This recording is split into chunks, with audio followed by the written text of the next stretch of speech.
Hello guys, in this video I am going to show you how to add filters to your picture on the Bazaart application.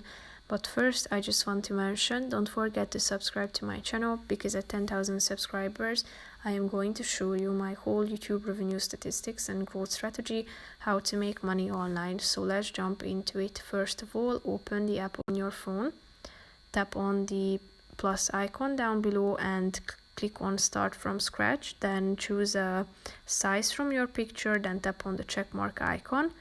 After that, tap on the photos and select a picture.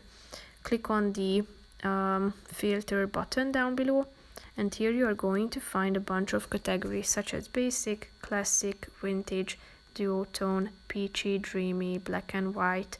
And then you should select the relevant filter that you want to apply. All you have to do is clicking on it and see how it looks like. As you can see, there are a bunch of premium features that can be only used when you are a member or the you have the premium, so you can only unlock those. After selecting the relevant filter, you can adjust it by the help of this slide. So if you are done, all you have to do is just simply tapping on the picture. You can zoom in to see how it looks like. So that's pretty much it for this video, guys. See you in the next one. Bye bye.